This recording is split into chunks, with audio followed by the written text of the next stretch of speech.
दुनिया एक बार फिर युद्ध की आग में जलने के कगार पर खड़ी हुई है और इस बार सिर्फ मिसाइलों और बमों की बात नहीं है, बात है उस शख्स के मौत की जिसने 4 दशकों तक पूरे मध्य पूर्व की राजनीति को अपनी मुट्ठी में जकड़े रखा था। ईरान के सर्वोच्च नेता अयातुल्लाह अली खामनेई अब इस दुनिया में नहीं रहे। फरवरी 2026 के आखिरी हफ्ते में अमेरिका और इजराइल के संयुक्त हवाई हमलों ने तेहरान को हिलाकर रख दिया। निशाने पर था ईरान का सबसे ताकतवर इंसान और उसका पूरा सैन्य राजनीतिक तंत्र, और वो हमला अपना काम कर गया है। खामेनेई नहीं रहे, उनके साथ उनके परिवार के कई सदस्य भी इस हमले की भेंट चढ़ गए हैं। बेटी, नाती, दामाद और बहू, ये कोई सामान्य खबर नहीं थी, ये पूरे युग का अंत भी बताया जा रहा है।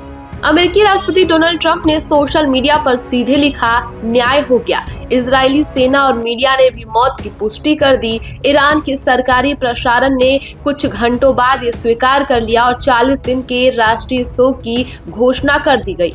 तेहरान की सड़कों पर रोना बिलखना था, मस्जिदों में आंसू थे, लेकिन साथ ही थी एक धधकती हुई आग। ईरान हाथ पर हाथ धरे नहीं बैठा। रिवोल्यूशनरी गार्ड्स ने तुरंत जवाब दिया। मिसाइलों की बारिश हुई। अबू धाबी पर, दुबई पर, दोहा पर, रियाद पर, बहरीन में तैनात अमेरिका के 5वें नौसैनिक बेड़े ने मुख्यालय को भी निशाना बना लिया। काले धुएं के वीडियो सोशल मीडिया पर वायरल हो गए। इजराइल में आपातकाल लागू कर दिया गया। नागरिकों को बम शेल्टर में रहने के निर्देश भी दे दिए गए और सायरन थमने का नाम ही नहीं ले रहा है। ये जंग सिर्फ फौजों की नहीं रही। दक्षिण ईरान में एक स्कूल पर हुए हमले में 40 लोगों की जान चली गई, जिसमें अधिकतर मासूम बच्चे थे। तेहरान की सड़कें मलबे से पटी पड़ी है। सैयद खंदान इलाके और परमाणु ठिकानों के करीब इजरायली लड़ाकू विमानों ने भीषण तबाही भी मचाई है। ईरान के शीर्ष सैन्य कमांडर मोहम्मद पाकपुर भी इस जंग की भेंट चढ़ गए। 8 देशों ने अपना हवाई क्षेत्र पूरी तरीके से बंद कर दिया। Iran, Israel, Jordan, Iraq, Qatar, Bahrain, Kuwait और संयुक्त अरब अमीरात। आसमान में अब यात्री विमान नहीं, मिसाइलें हैं। दुनिया भर के विश्लेषक एक ही सवाल पूछ रहे हैं, क्या मध्य पूर्व की ये आग यहीं तक सीमित रहेगी या हम तीसरे विश्व युद्ध की दहलीज पर दस्तक दे रहे हैं? खामेनेई एक विवादास्पद शख्सियत थे, लेकिन उनकी मौत ने जो खालीपन पैदा किया है वो अपने आप अनगिनत अनजाने खतरे को लेकर आया है। ईरान का जवाब अभी बाकी है और पूरी दुनिया सांस रोक कर देख रही है। ईरान ने चेतावनी दी है कि अगर इजराइल ने तीसरी बार हमला किया तो फिर फतह 2 जैसी हाइपरसोनिक मिसाइलें दागी जाएंगी। ईरान का दावा है कि मिसाइलें ध्वनि की रफ्तार से 15 गुना ज्यादा तेजी से चलती हैं और दुनिया का कोई भी रडार इन्हें पकड़ नहीं सकता।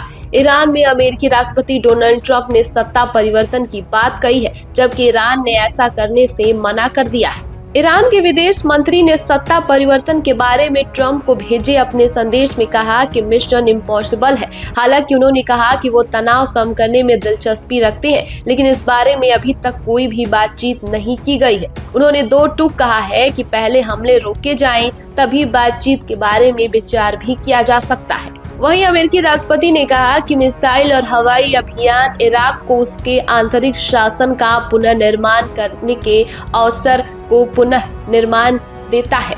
उन्होंने खामेनेई को इतिहास के सबसे क्रूर व्यक्तियों में से एक करार दिया और अमेरिका और सहायक दलों के लिए इसके लिए बड़ी विजय भी बताया है। हालांकि विदेशों में कुछ देशों ने इस कार्रवाई की आलोचना की है और संयुक्त राष्ट्र और अन्य वैश्विक मंचों पर तनाव की स्थिति को कंट्रोल करने की अपील भी की है। अब माना जा रहा है कि ईरान जल्द ही बड़ा बदला लेने वाला है। वहीं ईरान में अब खामेनेई की मौत के बाद मातम पसरा हुआ है। हर तरफ लोग रो रहे हैं। कई मस्जिदों में जो तस्वीरें सामने आई है, वहां पर लोग रोने लगते हैं। इसी बीच खबर ये भी है कि ईरान ने बोला है कि अब अमेरिका और इजराइल को इस हमले का जवाब भी दिया जाएगा।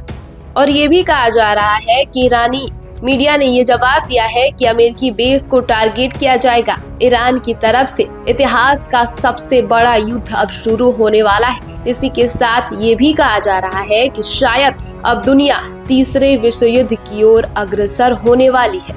इस खबर पर हर अपडेट्स देंगे, बने रहिए हमारे साथ।